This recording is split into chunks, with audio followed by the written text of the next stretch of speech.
Hola, muy buenos días chicos y chicas del noveno grado ABCD. Les tenemos pues la clase del día de ahora, que es la agenda. Les voy a presentar la agenda: saludo, reflexión, contenido, indicador de logro, desarrollo de la clase y posteriormente preguntas y respuestas. Ahora les tenemos una sorpresa pero interesante. Va a estar señor Vero con nosotros también en la clase, ¿verdad? Por lo tanto, señor Vero les va a explicar a continuación lo que corresponde a la reflexión. Por favor, déjenos sus comentarios ahí en su participación por escrito, ¿verdad? La reflexión que corresponde al día de hoy es sobre lo que es la resiliencia, capacidad del ser humano para hacer frente a las adversidades de la vida, superarse e inclusive ser transformados por ellos. Escuchemos a continuación lo que el señor Vero tiene que decirnos. Por favor, escriban sus comentarios acerca de la reflexión también. Hola, muy buenos días, novenos grados. Pues es un gusto saludarlos, ¿verdad? Esta mañana debemos dar gracias a Dios por un nuevo día, por una semana más. Gracias por haberse conectado tempranito. Pues necesitamos que nos colaboren poniendo su comentario sobre la reflexión, mientras yo les doy mi punto de vista. Nos correspondió esta semana pues trabajar lo que es la resiliencia. Y como muchos saben que la resiliencia es la capacidad que tiene el ser humano para hacer frente a diversas adversidades que nosotros nos encontramos en la vida, ¿verdad? Superar inclusivemente, pues transformar esta capacidad que tiene la persona para superar las diferentes circunstancias. Nosotros durante este tiempo de pandemia pues hemos tenido diferentes circunstancias y los hemos logrado superar, ¿verdad? Hemos logrado pues avanzar, no nos hemos quedado estancados, sino que hemos logrado avanzar. Por eso se dice que la resiliencia se refiere a la capacidad de sobreponerse a los momentos críticos y adaptarse luego a experimentar alguna situación inusual e inesperada, ¿verdad? Entonces nosotros hemos logrado mucho avanzar, así que me alegra mucho que ustedes no se han quedado, ¿verdad? Sino que hemos seguido avanzando, hemos superado diferentes obstáculos. Y además de eso, pues muchas veces nosotros no encontramos estabilidad, ¿verdad? Porque la habíamos visto que era desconocida, pero el individuo pues descubre únicamente cuando se encuentra en medio de una situación difícil que se logra pues superar gracias a las posturas de lucha y de seguir adelante. Así que muchas gracias por su participación, pues vamos a leer los comentarios.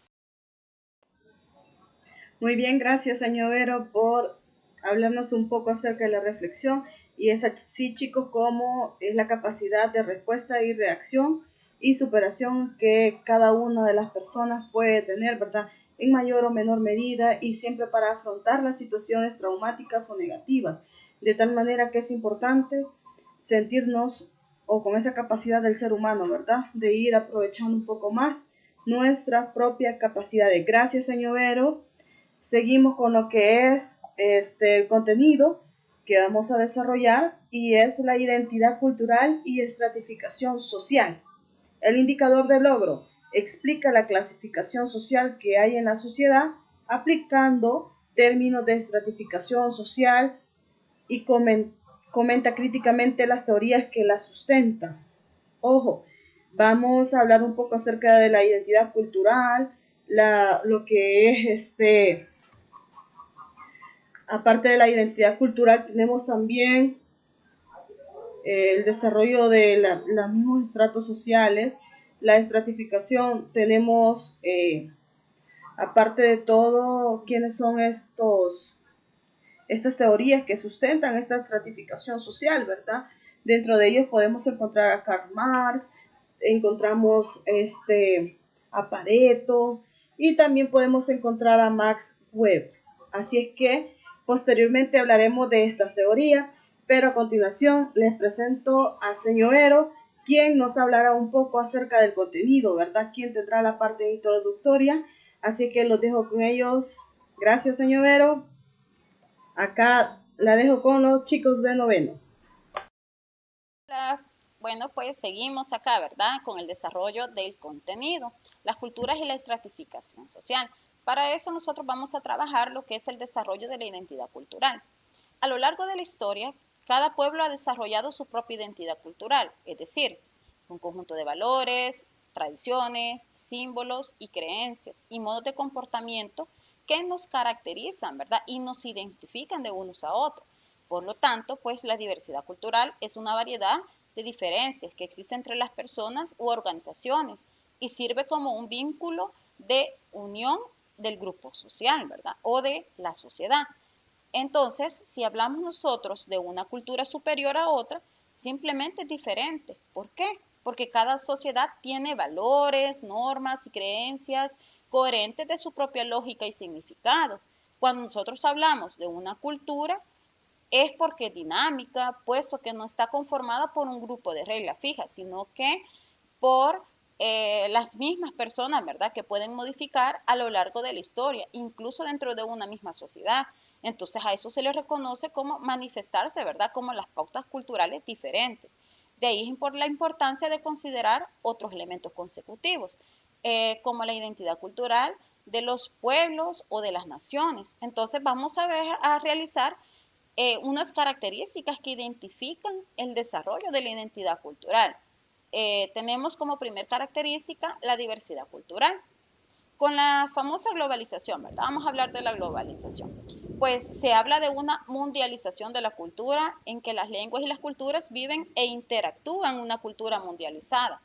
Eso quiere decir que se respeta, ¿verdad?, los modos de vida, los símbolos y las conductas particulares, lo que constituye una gran oportunidad para desarrollar hábitos de tolerancia y respeto hacia las diversas culturales existentes. O sea que nosotros pues respetamos, ¿verdad?, cada cultura. Hay diversidad de cultura, lo que le llamamos multiculturalidad.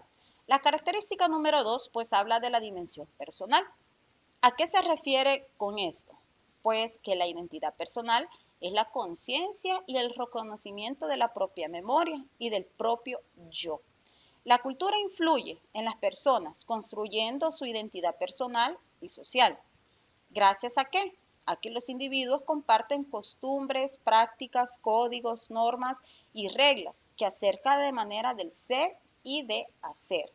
Esto quiere decir que al desarrollarse en un compartimiento de pertenencia, ¿verdad? Yo como persona, cómo me identifico, cómo me relaciono, ¿verdad? Entonces a eso se refiere esta característica. Y la característica número 3, hablamos de la dimensión social. La cultura es un hecho social, sí, es un hecho social. ¿Por qué? Porque corresponde con el conjunto, las formas y las expresiones de una sociedad determinada y se consolida con las normas, los comportamientos y el sistema de creencia que se institucionaliza. Entonces, a lo largo de eso, nosotros podemos hablar de una identidad cultural con estas características. A continuación, señor Enma, pues seguirá explicando, ¿verdad?, este contenido. Muy bien, gracias señor Vero por esa participación. Vamos a recordar un poco lo que dijo señor Vero. Si usted no ha escrito sus aportes por ahí por el chat en vivo, por favor escríbalo. La identidad cultural es una serie de tradiciones, valores y costumbres que conforman la idiosincrasia de una determinada comunidad o de un grupo de personas en específico. A través de la identidad cultural, las personas pueden construir un sentido de pertenencia que es fundamental para preservar las peculiaridades de cada nación. Esto es muy importante. Recordemos que cada nación tiene su propia identidad cultural, ¿verdad?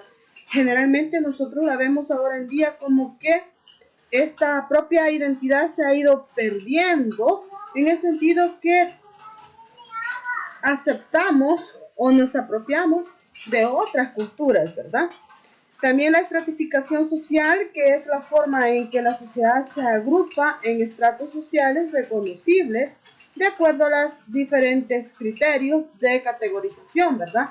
Se tiene en cuenta la conformación de los grupos de acuerdo a criterios establecidos y reconocidos como ser la ocupación e ingreso, riqueza, estatus, poder social, económico o político, ¿verdad? Y siempre vamos a encontrar la estratificación social que da cuenta o es un medio para representar la desigualdad social de una sociedad en la distribución de los bienes materiales o simbólicos, económicos o culturales. Si nosotros podemos observar siempre dentro de las clases sociales o la estratificación social, vamos a encontrar personas que se encuentran, pues, lógicamente, en un estatus social más alto y probablemente también tenemos personas que están en un estrato social mucho más bajo, ¿verdad? Continuamos. Estratificación y clases sociales. Tenemos que la forma en cómo están situados los individuos y los grupos dentro de las mismas relaciones sociales de producción, ¿verdad? Ahí tenemos una imagen que nos transmite muchísimo. La clase alta, pues lógicamente usted ve ahí la mano sosteniendo el cigarro, ¿verdad? Un puro. Y la clase media, ¿sí? Está justo sobre ese cigarro. La clase más baja es la que está sin nada, incluso con pocos ingresos, ¿verdad? Que aparece ahí. Es una representación gráfica que nos dice mucho. O sea que los que están en la clase alta podrían ser los que tal vez son los dueños de empresas que reciben sus ingresos y buenos ingresos sin necesidad de estar trabajando físicamente ellos. La clase media puede que tenga sus comodidades, pero sin embargo luchan y trabajan ¿verdad? Y pues la clase aún más baja, pues son aquellas que nosotros podemos ver en nuestro medio que incluso pues o no tienen un empleo o tienen un empleo en el cual no ganan ni siquiera el mínimo. Entonces, vemos que la desigualdad histórica como elemento estructural de la vida social siempre ha estado. El modo de producción capitalista de igual manera también siempre ha existido. Tal desigualdad que se ha pretendido institucionalizar deviene de la mala distribución que se hace de la riqueza producida por el trabajo humano. O sea que todo está arraigado, ¿verdad? A la desigualdad de la riqueza. Tenemos también alternativos o totalmente incompatibles a los dos términos. Lo anterior debido a que los primeros venían bajo la influencia de Durkheim y los funcionalistas a observar tales desigualdades como producto de la evolución natural de la misma sociedad, mientras que el materialismo histórico, metodología marxista, asume que dichas desigualdades son producto de la lucha de clase por el poder económico y político. También tenemos que ninguna cultura es superior a otra o simplemente es diferente. Cada sociedad tiene valores, normas y creencias coherentes con su propia lógica y significado. La cultura es dinámica puesto que no está conformada por un conjunto de reglas fijas, sino por pautas que las mismas personas pueden modificar a lo largo de la historia. Incluso dentro de una misma sociedad se manifiestan pautas culturales diferentes.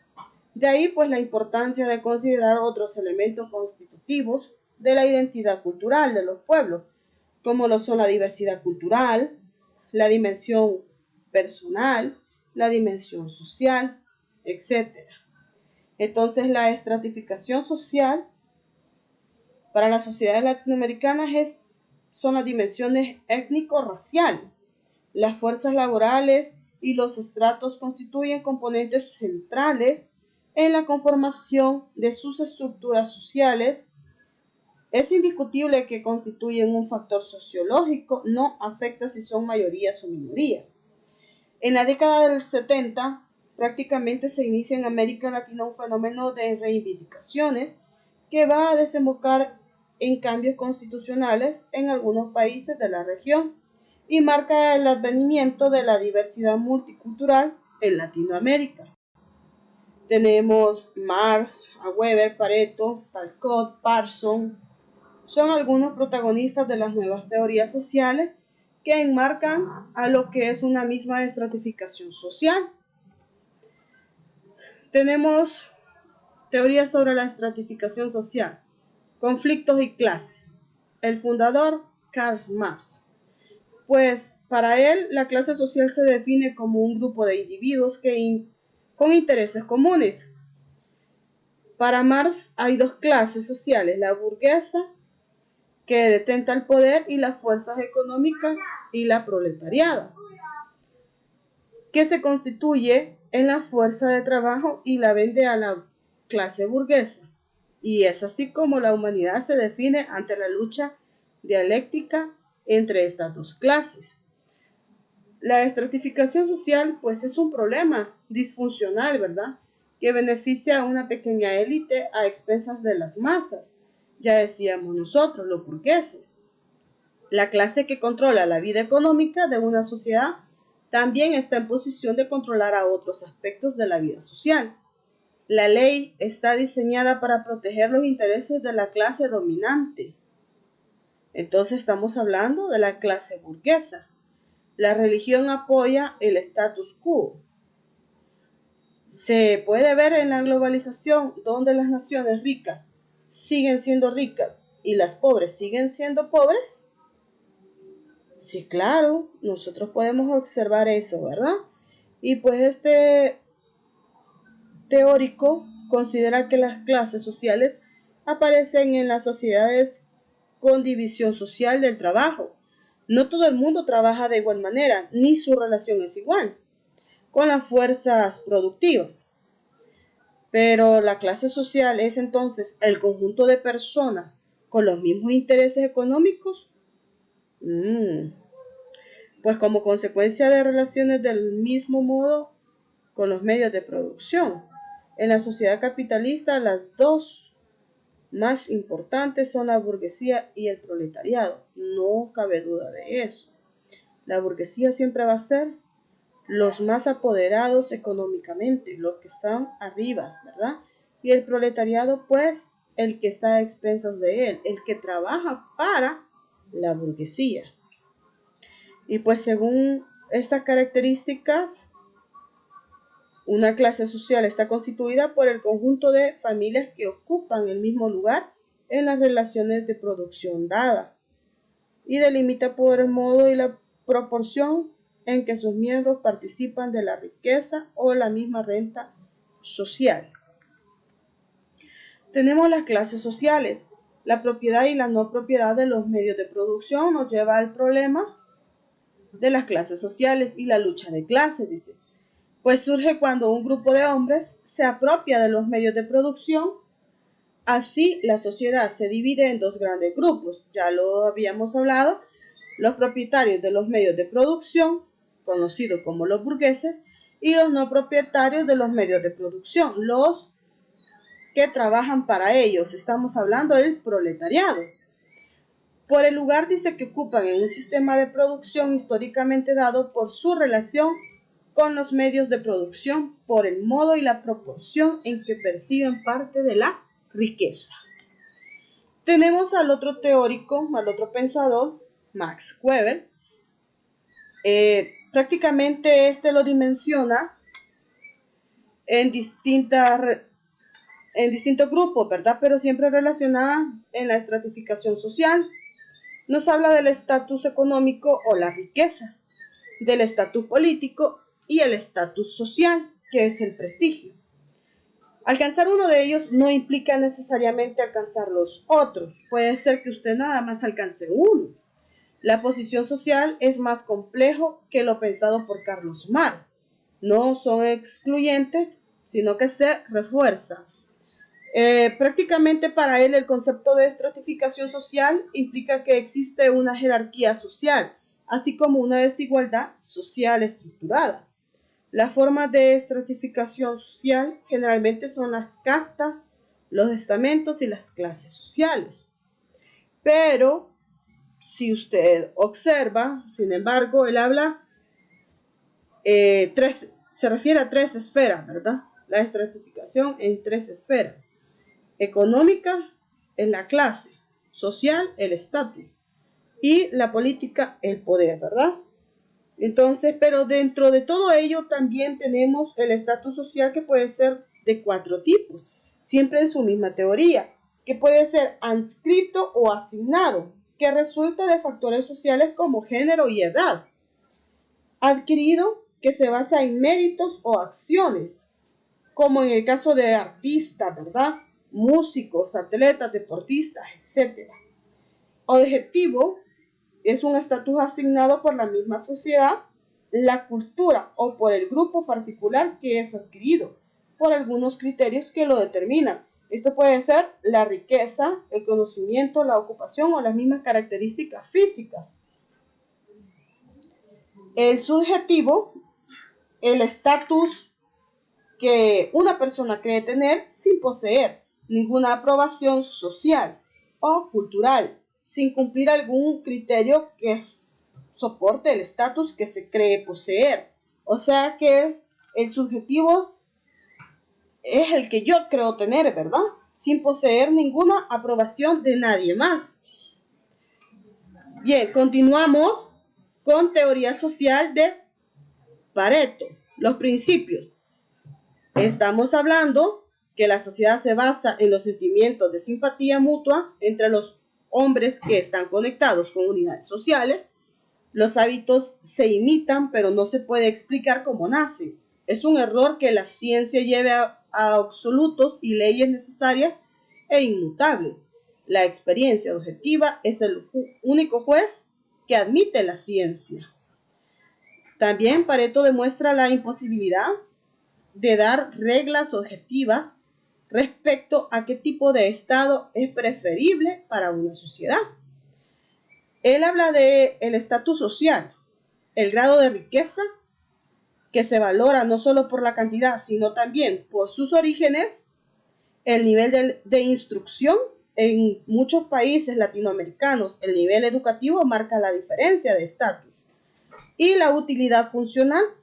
Al individuo se le evalúa por su actividad laboral en la sociedad.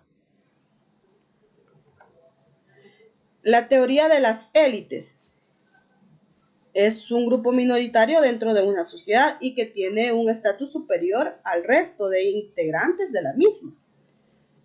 También tenemos la restauración del antiguo modelo feudal, que fue lo que inspiró a Pareto en su teoría elitista.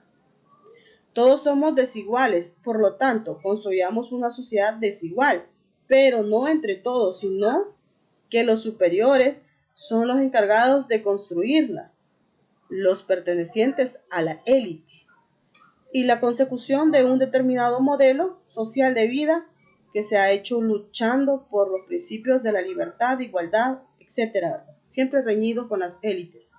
Entonces es bien importante que nosotros tomemos todas las teorías de ellos, pues el término élite se utiliza en la mayor parte de las sociedades, ¿verdad? O comunidades para designar sectores minoritarios que presentan un estatus superior al resto de los integrantes de dichas sociedades. Muy bien, nos vamos a quedar hasta acá con las teorías. A continuación les presento pues unos cortos videos acerca de las teorías de estos pensadores, ¿verdad? Prestemos atención. En este video hablaremos de Karl Marx y del concepto de clase social, que son la burguesía y el proletariado, o lo que es lo mismo, hoy sí vas a entender la clase social según Marx. Obviamente como bibliografía voy a estar recomendando El Capital en su última edición de Siglo XXI Editores, que es bastante accesible y tiene un curso introductorio al comienzo. Para Marx, la clase social se define por la posesión, es decir, poseer o no poseer los medios sociales de producción. Entonces quedan como opciones quién posee esos medios y quienes no los poseen, siendo la burguesía, obviamente, quien posee los medios sociales de producción y el proletariado quienes no los poseen. Vamos a ver brevemente qué significa esto. Quienes poseen los medios sociales de producción son la burguesía, es decir, maquinaria, materia prima, etc. o el propio capital para comprarlas. Pero obviamente esos medios sociales de producción necesitan quienes los utilicen o los usen para producir, obviamente obreros. Y con su capital, la burguesía puede comprar la mano de obra al obrero y de esa forma apropiarse, explotar o alienar la ganancia o plusvalía que estos producen. Quienes no poseen los medios sociales de producción, es decir, ni maquinaria, ni materia prima, ni capital para invertir en ellas, son los proletarios. Así como burguesía venía de burgués o habitante de las ciudades donde se habían generado los primeros comerciantes y pequeños talleres que pasaron a ser luego la burguesía en el capitalismo. El proletario quiere decir, básicamente del latín, que tiene prole o que tiene muchos hijos, una característica de las clases subalternas de la época de Marx y obviamente también hasta la actualidad en algunos sectores. El proletario no posee los medios de producción, únicamente posee su fuerza de trabajo. Por fuerza de trabajo nos referimos en general a su capacidad de trabajar, es decir, a su tiempo, a sus conocimientos, a su propio esfuerzo vital. Y vende esa fuerza de trabajo al capitalista o al burgués para subsistir. Es decir, para él no hay opción de elección, ya que debe llegar al día siguiente y, obviamente, procurarse un plato de comida, un techo, un refugio para él, vestido, abrigo para su familia. Por lo tanto, ¿cuánto cuesta la mano de obra del proletario? Lo que alcance para que subsista un día más. Y vendiendo su fuerza de trabajo, también se le apropia lo que él produce o el plusvalor o ganancia. Aquí hay que hacer una aclaración o una matización, y es que no es una diferencia entre ricos y pobres como muchas veces se quiere reducir o simplificar. Los ricos son los burgueses y los proletariados son los pobres. En realidad es simplemente de posesión o no posesión de los medios sociales de producción. Si alguien posee los medios de producción y puede vivir a costa del trabajo de otro, va a ser un burgués, por más pequeño burgués que sea. Por ejemplo, un pequeño taller con 3 empleados. No es una persona rica, adinerada o que ostenta grandes lujos ni ingresos, pero posee los medios de producción. Lo mismo un trabajador, aunque gane cientos de miles de millones de dólares, como por ejemplo el caso de Messi, sigue siendo un proletario. Él no posee los medios sociales de producción del Club Barcelona donde trabaja, él simplemente es un empleado, uno muy rico, pero no deja de ser un proletario. Tampoco es aquí una cuestión ni siquiera moral, aunque ya sabemos cuál es la clase de preferencia o predilecta de Marx. No está diciendo que los ricos sean perversos, amorales o faltos de ética por querer vivir de los proletarios, o que los proletarios sean buenos porque viven de ellos. Simplemente está marcando el hecho material objetivo e indiscutible de que uno vive a costa de otro. Podés asignarle el varón moral que vos quieras, incluso podrías decir que eso es preferente. También hay que aclarar que esas no son castas o castas estancos como lo hubieran sido en la Edad Media o incluso obviamente en la India y demás. No estamos hablando acá de siervos y señores, ni mucho menos de esclavos y dueños o amos. Hay evidentemente en el capitalismo, caracterizado por la propiedad privada de los medios sociales de producción, lo que no hay en otros sistemas sociales, que es movilidad social, aunque la movilidad social es individual y mínima. ciertas personas pueden adquirir, ahorrar o adquirir cualquier tipo de capital y pasar a ser parte de la burguesía, aunque la posibilidad de ascenso social en el capitalismo para Marx es mínima. Hay que hacer otros matices. Por ejemplo, al interior de cada clase no es un sistema obviamente homogéneo. La única característica que unifica las clases es poseer o no poseer los medios de producción, y otra que vamos a ver más adelante. Recordarán que Marx había hecho una primera distinción entre trabajo intelectual y obviamente trabajo material. Es lo que primero diferenció, por ejemplo, sacerdotes de trabajador agrario. Y luego se verá, obviamente, por ejemplo, en la hoz y el martillo, las dos formas de trabajo manual en el campo y en la industria. Pero obviamente no es lo mismo hacer un trabajo intelectual que un trabajo manual, así como no es lo mismo ser un proletario de, no sé, de una agencia bancaria o de la burguesía, o un proletario intelectual que un proletario material, físico. Son formas diferentes. Ahora, lo que principalmente caracteriza la diferencia entre burguesía y proletariado, además de poseer o no poseer los medios de producción, es su conciencia de clase. Acá obviamente Hegel Attack se ve el hegelianismo, bueno, de Marx, donde la burguesía es una clase en sí para sí y en sí para sí, con conciencia social de su pertenencia a una clase obviamente privilegiada y de defensa mutua de los intereses de dicha clase. Es decir, el burgués se sabe burgués y sabe que sus intereses como burguesía son los intereses contrarios del proletario. Cuanto más quiera ganar el burgués, menos va a ganar el proletario. Cuando más derechos tenga el burgués, más derechos deberán ser quitados al proletario, etc. Y obviamente actúan en consecuencia o en bloque. Ahora bien, el proletario son una clase en sí, porque no poseen los medios de producción, pero no son una clase para sí. Es decir, no poseen la conciencia de clase de pertenecer al proletariado, y por lo tanto tampoco pueden defender sus intereses. ¿A qué aspira el proletario? A creer que es, no sé, clase media, o aspirar a ser clase alta, a ser burguesía, a alguna vez poseer los medios de producción, etc.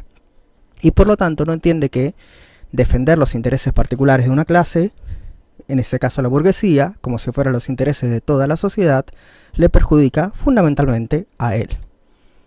Las clases sociales son para Marx el motor de la historia, es decir, el ¡ay Dios, cómo estoy con las palabras!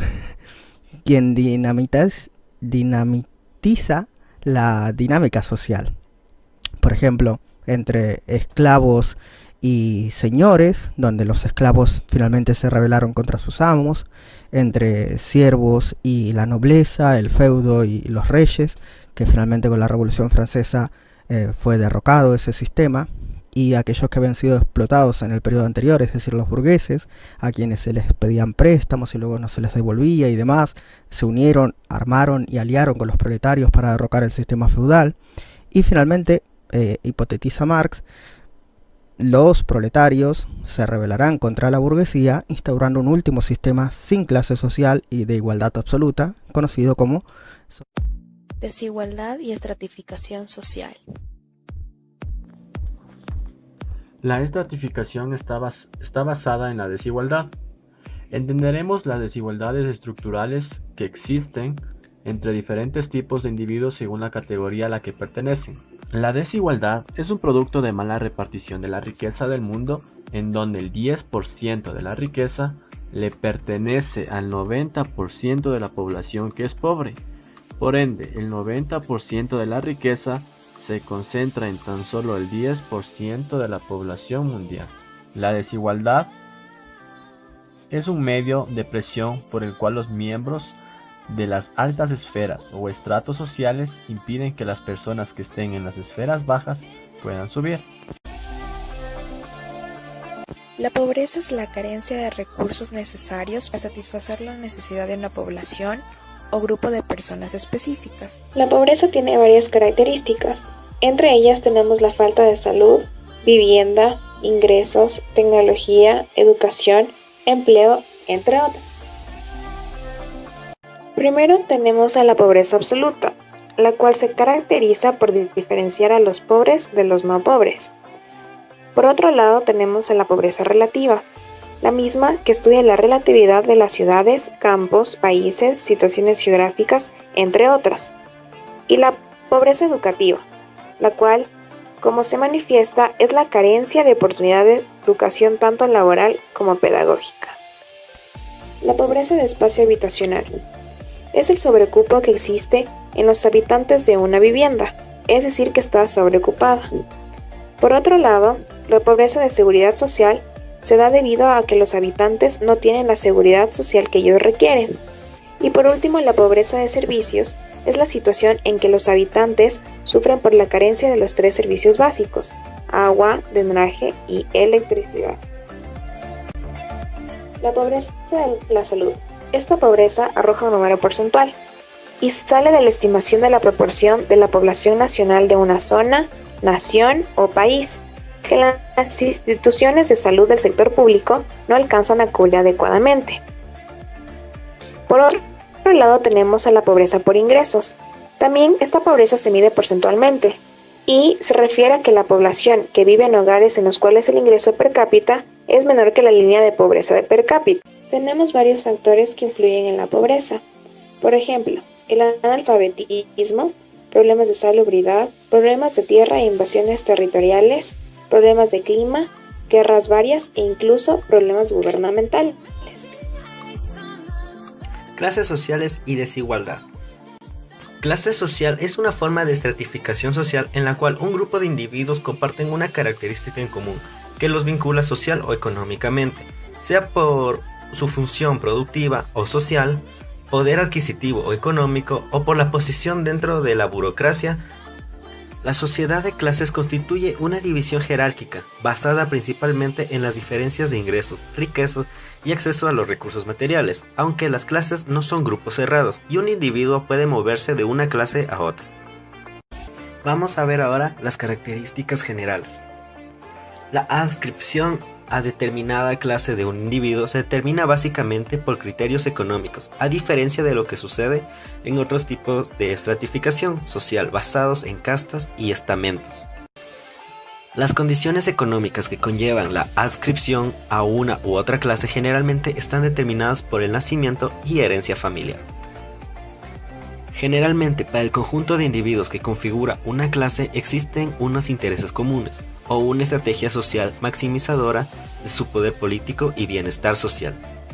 Para Karl Marx, las clases sociales pueden entenderse de dos formas, sea como, en primera, grupos de individuos que se definen por una misma categorización de sus formas de relacionarse con los medios materiales de producción, y la segunda, en una conciencia de clases, entendida como la creencia en una comunidad de intereses. Las clases sociales, según Karl Marx, están divididas en burguesía financiera, donde pertenecen banqueros y propietarios de materias primas, burguesía industrial, donde están los propietarios de grandes empresas, pequeñas burguesías, donde pertenecen pequeñas empresas, pequeños propietarios o simplemente comerciantes. Además tenemos la clase terrateniente, donde están los dueños de tierra, la clase campesina, donde pertenecen campesinos o las personas que están dedicadas a los cultivos, y también el proletariado, obreros de las fábricas y asalariados en general, que viven exclusivamente de su trabajo. Según Max Weber, está de acuerdo con Marx en que las clases sociales dependen de su capacidad adquisitiva de las mercancías en cuanto a valor de uso, y agrega también la posesión de los medios de producción, pero este autor realiza su definición no solamente por medio de las provisiones de bienes. Él también agrega dos criterios más, la posición externa del sujeto y el destino personal del mismo. Tenemos la visión weberiana de luchas de clases. Tenemos la clase proletariada. Se define por la probabilidad de preveerse de bienes, obtener una posición externa a su fuente de ingresos y un destino personal. Las clases lucrativas, demarcadas por el valor que adquiere en el mercado de los bienes y servicios que proveen. Y clases sociales, en sentido estricto, reúnen los rasgos anteriores pero por su ocurrencia típica a lo largo de las generaciones es la más parecida a un estamento. El bienestar es una subjetividad que puede tener representaciones diferentes en la mente de cada individuo, dado que el bienestar está íntimamente relacionado con las necesidades y gustos de las personas. Este hace referencia al conjunto de aquellas cosas que necesitan para vivir bien, como serían el empleo digno, recursos económicamente necesarios para satisfacer necesidades básicas.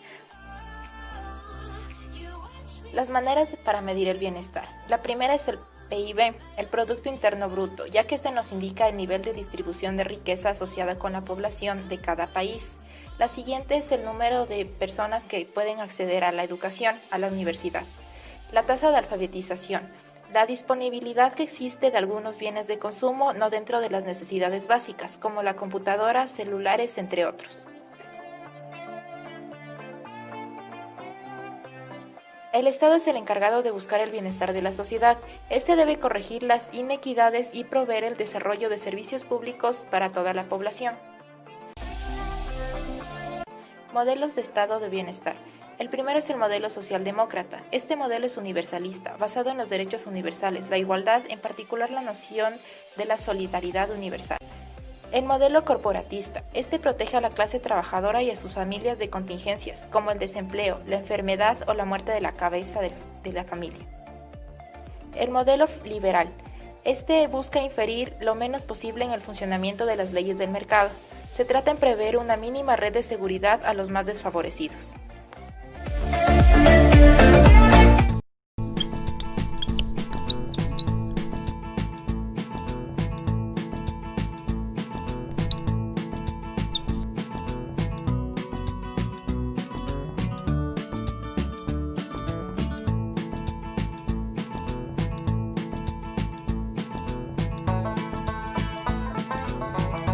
Wilfredo Pareto es un economista, ingeniero y sociólogo italiano que vivió desde mediados del siglo XIX hasta principios del siglo XX.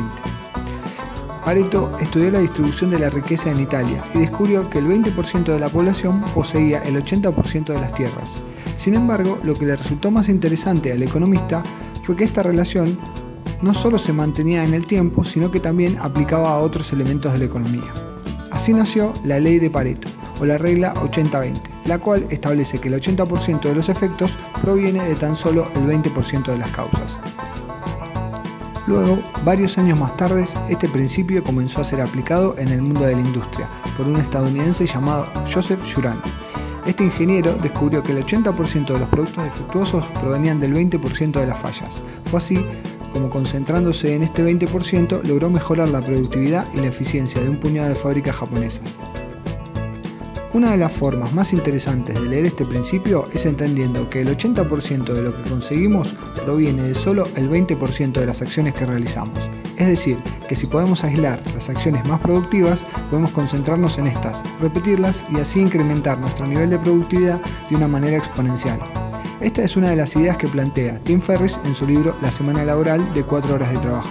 Así Ferriss explica que tanto un empleado como un empleador pueden conseguir mucho más trabajando mucho menos si se focalizan en las tareas más importantes. Esto introduce otro elemento importante a la hora de considerar el principio de Pareto, que es la idea del tiempo. Muchas veces distintas tareas toman un tiempo similar para ser completadas, sin embargo no siempre tienen el mismo impacto, es decir, la magnitud del resultado no siempre es igual. Supongamos por ejemplo que yo hoy tengo 10 tareas para completar y que todas toman el mismo tiempo. La regla de 80-20 establece que elija las dos más importantes y empiece por estas. Así lograré ser más productivo en mi día.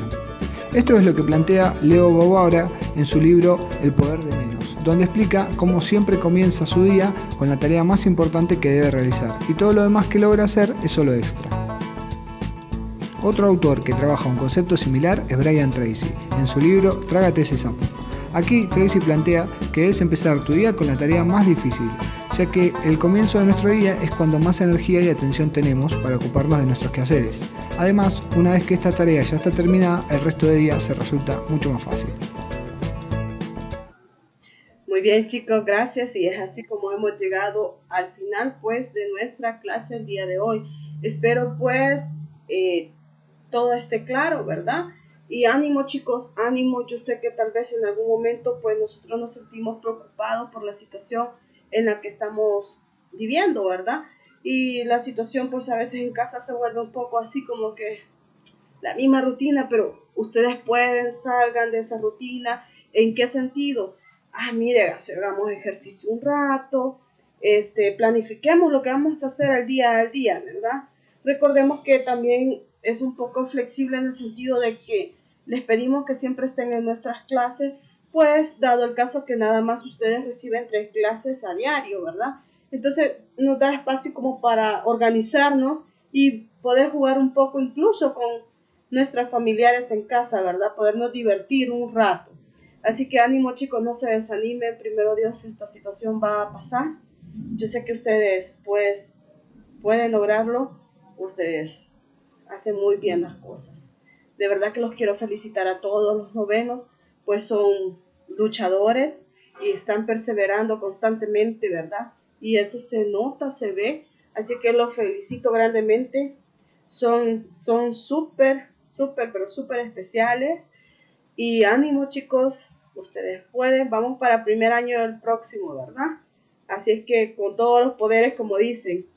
Y por favor chicos, tomen sus medidas, ¿verdad? Tomen sus medidas, lavémonos las manitas a cada rato, ¿verdad? Antes de comer y después y todo. De tal manera que nosotros, pues, mantengamos siempre nuestra salud al 100%.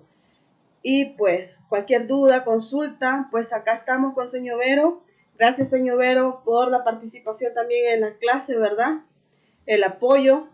Y pues, aquí estamos. Si usted tiene una duda, puede acudir a señor Vero o puede acudir a mi persona, ¿verdad? Así es que, gracias chicos por su constante participación en las clases y también por estar presentes en ellas. Se les agradece a los que se quedan hasta el final, ¿verdad? Bendiciones chicos, bendiciones. Nos vemos a la próxima.